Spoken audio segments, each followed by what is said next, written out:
In Miss Misenti's class, there are 17 different lessons going on at a given time.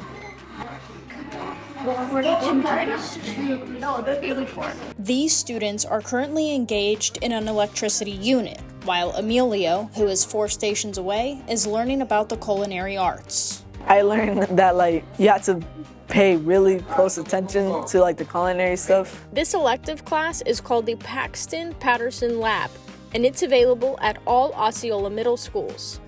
It is a chance for the students to get hands-on with college and career readiness.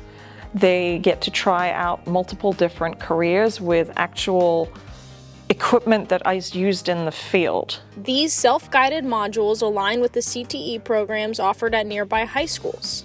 They learn the background information and they take a knowledge check on that to see how they've understood it, and then they do a practical application of whatever they've learned about for that day. At the end of each unit, these students will showcase their new knowledge and soft skills to the class, which means Chef Emilio and his team will be grilling burgers. It's a class favorite, basically. This class can open new doors for the students.